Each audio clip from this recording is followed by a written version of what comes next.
नमस्कार दोस्तों, स्वागत है आपका बुक टू स्क्रीन में, जहां साहित्य और सिनेमा इस तरह एक दूसरे के साथ घुल जाते हैं जैसे रंग मिल जाता हो पानी में।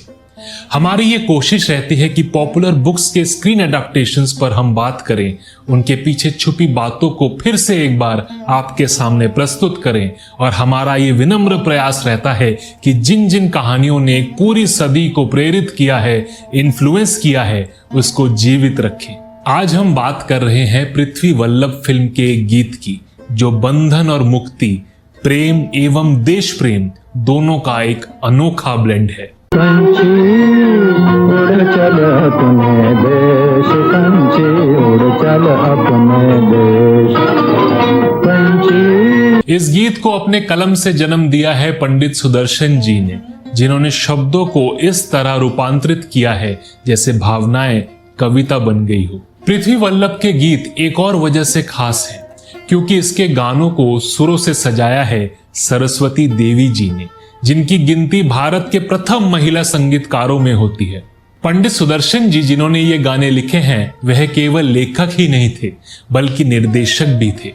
1935 में उन्होंने कुंवारी या विधवा फिल्म का निर्देशन भी किया। पंडित सुदर्शन जी 1950 में बने फिल्म लेखक संघ के प्रथम उपाध्यक्ष थे और 1945 में महात्मा गांधी द्वारा स्थापित अखिल भारतीय हिंदुस्तानी प्रचार सभा वर्धा की साहित्य परिषद के सम्मानित सदस्य भी थे। आज हम जिस गीत की चर्चा कर रहे हैं, ये गीत फिल्माया गया है रसनिधि और विलासवती के चरित्र के ऊपर। रसनिधि, जो तैलप के द्वारा बंदी बनाया गया है, अब अपने देश लौटने की इच्छा व्यक्त करता है, लेकिन उसके दिल में एक उलझन है। वो अपने प्यार विलासवती को भी छोड़कर नहीं जा सकता। अपने निजी जीवन में प्रेम और देश प्रेम के बीच उलझ गए हैं रसनिधि के कदम। यहाँ विलासवती का कंपैरिजन एक पिंजरे से किया गया है और रसनिधि का एक पंछी से। जैसे कि हम सब जानते हैं कि पंछी हमेशा आजाद रहना चाहता है, खुला आसमान उसका आशियाना है, घर है उसका। लेकिन क्या हो अगर पंछी को पिंजरे से प्यार हो जाए? इस द्वंद को लेकर ही पूरा गीत रचा गया है। पंछी उड़ चल अपने देश। रसनिधि का ख्याल है कि अब उसको अपने देश लौट जाना चाहिए।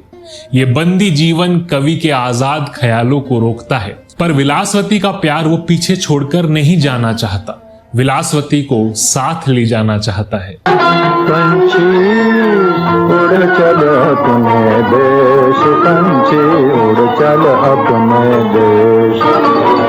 विलासवती अगली पंक्ति में उससे उसके देश के बारे में पूछती है। अपने देश की तुझको धुन है, तेरे देश में क्या क्या गुण है, जिसकी खातिर तुझको पंछी बुरा लगे परदेश।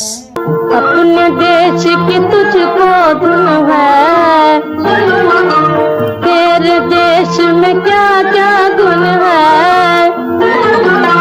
जिसकी खातिर तुझको पंछी, जिसकी खातिर तुझको पंछी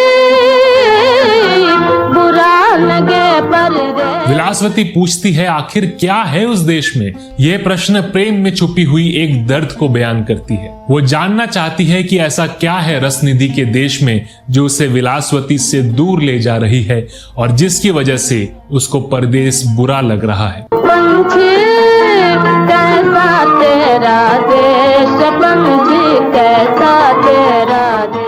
ध्यान दीजिए, विलासवती देश प्रेम की भावना को नहीं समझ पा रही क्योंकि वो खुद अपने देश में एक बंदी जीवन जी रही है।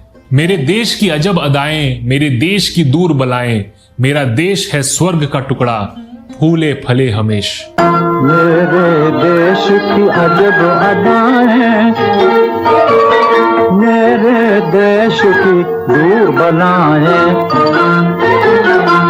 मेरा देश है स्वर्ग का टुकड़ा, मेरा देश है स्वर्ग का टुकड़ा, फूले फले हमेश। रसनिधि के मुख से ये पंक्तियां उसके प्रेम का दूसरा रूप दिखाती हैं, देशभक्ति, देश प्रेम। अपने देश की यादों में वो उसे स्वर्ग का टुकड़ा कहकर याद करता है, जिस देश की अपनी अदाएं हैं, अपने गुण हैं, जिसमें किसी भी तरह की बलाएं या अवरोध नहीं है, जो हमेशा फूलता फलता रहता है, जिसने रसनिधि को बहुत कुछ दिया है, सम्मान दिया है। रसनिधि के मन में विलासवती भी है और अपना देश भी, लेकिन दोनों के बीच छुपा है एक युद्ध, प्रेम का और कर्तव्य का। इस लाइन के बाद आप नोटिस करेंगे कि रसनिधि जो पहले आसमान की ओर देखकर कह रहे थे कि पंछी उड़ चल अपने देश, वो अब विलासवती को देखकर ये लाइंस दोहरा रहे हैं, उसको इनवाइट कर रहे हैं कि वो भी रसनिधि के साथ चले। ये अगर आप नोटिस करेंगे तो अगली लाइंस में आपको क्लियर होगा कि विलासवती के द्वारा गीत क्यों गवाया गया है। रास्ते में संकट आएंगे, पग पग पर भय दिखलाएंगे, हम पंछी पर छाई बनकर ऊपर से उड़ जाएंगे, मदद करेंगे देव हमारे ब्रह्मा विष्णु महेश। रास्ते में संकट आएंगे, पग पग पर भय दिखलाएंगे, हम पंछी पर छाए बनकर, हम पंछी पर छाए बनकर ऊपर से उड़ जाएंगे, ऊपर से उड़ जाएंगे, मदद करेंगे देव हमारे, मदद करेंगे देव हमारे, ब्रह्मा विष्णु महेश।